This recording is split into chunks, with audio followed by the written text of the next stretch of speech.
జై గురుదత్త శ్రీ గురుదత్త. ఒక తెల్ల కారు ఒక ప్రదేశంలో వచ్చి ఆగింది. అందులోంచి ఒక 40 సంవత్సరాలు ఉన్నటువంటి ఒక స్త్రీ దిగి అటు ఇటు చూస్తోంది. అటు ఇటు చూస్తూ ఆ కారు యొక్క టైర్లను గమనించింది. ఆ టైరు పంక్చర్ అయింది. వెంటనే స్టెఫనీ ఉంది, కానీ ఆ స్టెఫనీని మార్చడం ఆమె వల్ల కాదు. రోడ్డు పక్కకి తీసి కొంచెం కష్టపడి ఏదో విధంగా తీసుకుని వచ్చి ఎవరైనా సహాయం చేస్తారేమో అని ఆమె చూస్తోంది. అప్పటికి సమయం సాయంత్రం 6 దాటుతోంది. నెమ్మదిగా చీకట్లు కమ్ముకుంటున్నాయి. మనస్సులో ఆమెకు ఆందోళన. ఎందుకు ఆందోళన? ఆ రోడ్డు మీద ఆమె ఒక్కతే ఉంది, తోడెవరు లేరు.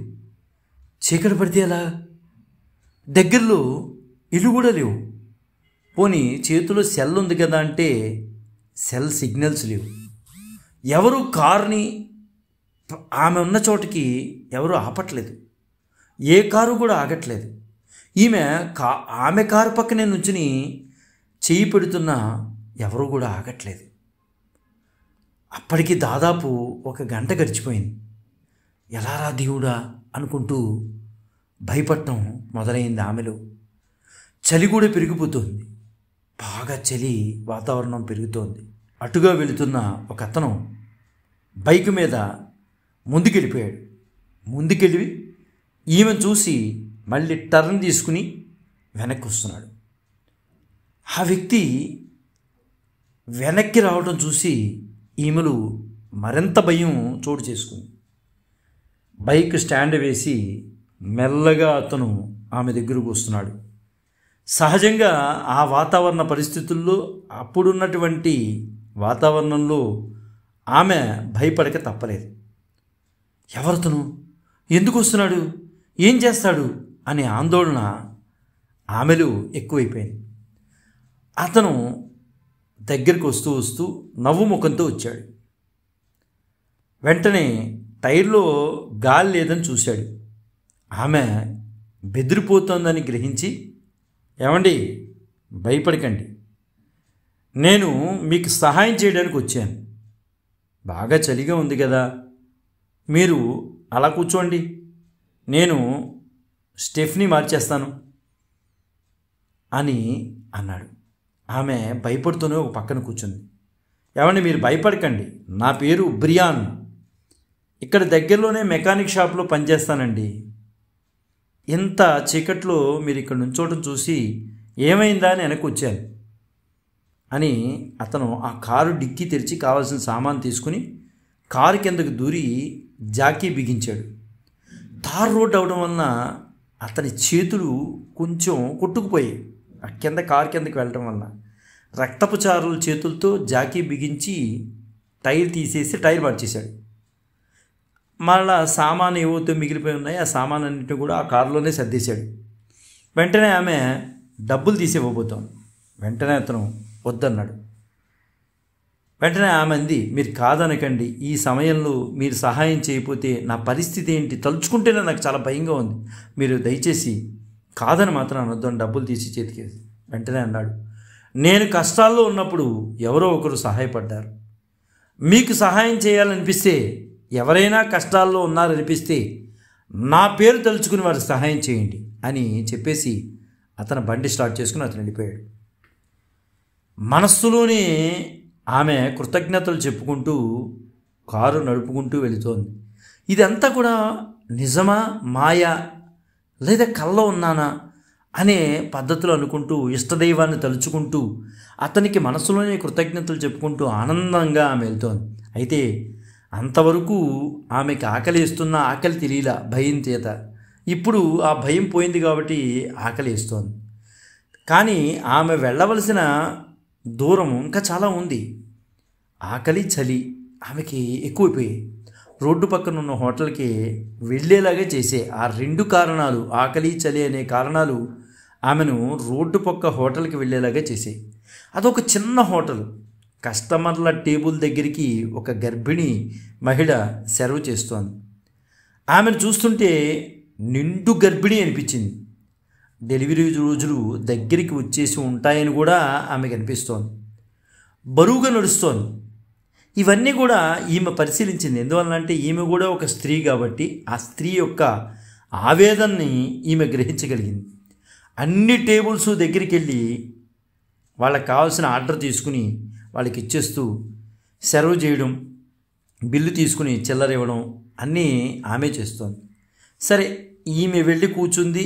ఈమె దగ్గరికి కొంతసేపు అయిన తర్వాత ఆమె ప్రశాంతమైన ముఖంతో చిరునవ్వుతో ఆమె టేబుల్ దగ్గరికి వచ్చి, మీకు ఏం కావాలండి అని అడిగింది.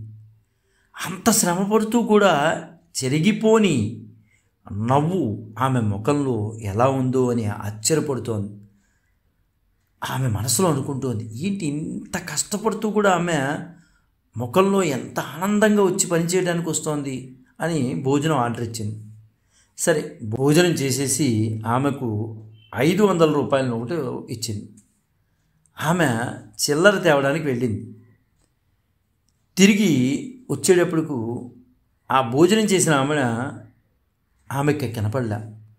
ఆమె కూర్చున్న టేబుల్ మీద ఒక గ్లాసు కింద ఒక కాగితం, దాని కింద ఒక 10 500 రూపాయల నోట్లు ఉన్నాయి. అయితే ఆ కాగితం చదివిన ఆ గర్భిణి తీసుకుని, ఆ సర్వర్ తీసుకుని కళ్ళమ్మ నీళ్ళు ఆగలేదు. అందులో ఇలా ఉంది, చిరునవ్వుతో ఉన్న మీ ముఖం మీకు బాధలు లేవేమో అన్నట్లు అనిపించింది, కానీ నువ్వు నిండు నెలలతో పనిచేస్తున్నావు అంటే నీకు డబ్బు అవసరం అని కూడా అనిపిస్తోంది. ఆ బాధను దిగమింగుకుంటూ ఆనందంగా నీ వృత్తిలో నువ్వు పనిచేసుకుంటున్నావు. నాకు ఒక మిత్రుడు సహాయపడినట్లే అతన్ని తలుచుకుంటూ నేను నీకు సహాయపడుతున్నాను. నువ్వు ఇలాగే ఇతరులకు సహాయపడు అని రాసి ఉంది. సరే, ఇంటికి వచ్చేసింది. ఆమె ఆ ఉత్తరం చదువుకుని రాసిన నోట్లు తీసుకుని ఆ లెటర్ కూడా తీసుకుని ఇంటికి వచ్చింది. అప్పుడే ఇంటికి వచ్చిన అలసిపోయి పడుకున్న భర్త చేతికేసి చూసింది. గీసుకుపోయి ఉన్నాయి చేతులకి. భర్తకి రక్తం కారిపోతుంది, చారలతో ఉన్నాడు, అలసిపోయినట్టు ఉన్నాడు. అతడు మంచం దగ్గరికి వెళ్ళింది. ఆ చేతులకి రక్తం కారుతుంటే తను తుడిచింది. ఏమండి, మీరు దిగులు పడుతున్నారా? నా డెలివరీ గురించి డబ్బులు లేవేమో ఎలాగా అని దిగులు పడుతున్నారు చూసారా?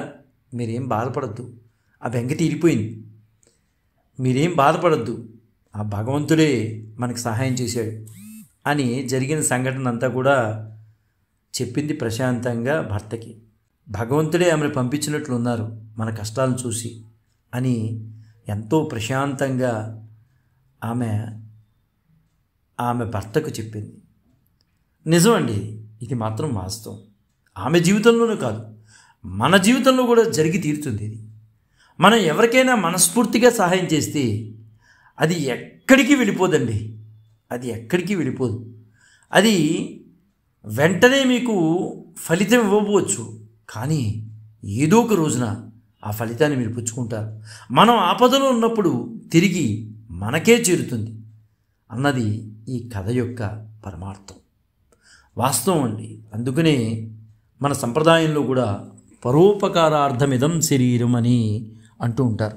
మన సంప్రదాయంలోనే ఇంకొక గొప్ప మాట ఉంటుందండి, గొప్ప శ్లోకం చెప్తారు.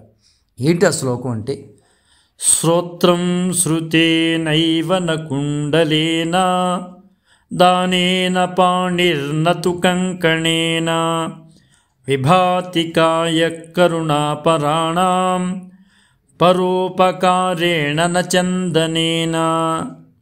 ఎంత చక్కగా చెప్తోందంటే మన సంప్రదాయం. దయావంతులకు సత్పురుషులు చెవులకు శాస్త్రశ్రవణాలు మాత్రమే అలంకారం, కానీ కుండలాలు మాత్రం కాదు. అంటే కుండలాలు చెవులకు పెట్టుకున్నంత మాత్రాన వాళ్ళు సత్పురుషులు అయిపోరు. శాస్త్రశ్రవణ అలంకారం ఉన్నట్లయితేనే ఆ దయావంతులు సత్పురుషులు దయావంతులు అవుతారు అని ఇక్కడ చాలా స్పష్టంగా చెప్తోంది. అదేవిధంగా చేతులకు అలంకారాలు పెట్టుకున్నంత మాత్రాన అతను అంటే కంకణాలు ఏమన్నా ధరిస్తే వాళ్ళు గొప్పవాళ్ళు అయిపోరు. సత్పాత్ర దానం చేసిన రోజునే సత్పాత్ర దానం చేసిన రోజునే వారు దయావంతులు సత్పురుషులు అవుతారు. అంటే చేతులకి ఉంగరాలు కంకణాలు ఇవన్నీ పెట్టేసుకున్నంత మాత్రాన అతను దయావంతుడైపోడు, సత్పురుషుడైపోడు. ఎప్పుడవుతాడు? సత్పాత్ర దానం చేయాలి. ఒక మంచివాడికి తనకున్న దానిలో తను దానం చేయగలిగితే ఖచ్చితంగా అతను సత్పురుషుడే అవుతారు. అంటే దేహానికి చందనం పూసేసుకున్నంత మాత్రాన సత్పురుషులు అయిపోరండి. శుభ్రంగా నామాలు పెట్టేసుకున్నంత మాత్రాన సత్పురుషులు అయిపోరు. ఎక్కడ పడితే అక్కడ నామాలు రాసేసుకున్నంత మాత్రాన సత్పురుషులు అయిపోరు. కేవలం పరోపకారం అనే అలంకారాన్ని ధరించి ఉన్నట్లయితేనే వారు దయావంతులకు సత్పురుషుల కింద అవుతారని మన శాస్త్రం, మన సంప్రదాయం మన అందరికీ కూడా సుస్పష్టంగా చెప్తోందండి. చక్కగా ఈ కథలో కూడా ఎంత అద్భుతమైన కథ అంటే, ఆమె ఇంటికెళ్ళి చూసేసరికి అతను నెత్తురు చారలు కనిపిస్తాయి. బాధతో వెళ్ళి తుడవంగానే అతని కష్టానికి ఫలితం ఈమె ద్వారా భగవంతుడు ఇప్పించాడు. అదేవిధంగా మనం ఎవరో ఒకరికి సహకారం చేస్తే ఆ సహకారం ఎప్పటికీ పోదు. ఖచ్చితంగా భగవంతుడు గుర్తుపెట్టుకుని మనకి కూడా సహాయం చేస్తాడు అనేది సుస్పష్టంగా ఈ కథ ద్వారా మనకి తెలుస్తోంది. ఒక మంచి విషయాన్ని మనం తెలుసుకున్నాం. 10 మందికి ఒక మంచి విషయాన్ని పంచడానికి మనందరం కూడా ప్రయత్నం చేద్దాం. జై గురుదత్త, శ్రీ గురుదత్త, శ్రీపాద శ్రీవల్లభ చరణదాసుడు, మానికొండ రాజశేఖర శర్మ, రాజమహేంద్రవరం. స్వస్తి.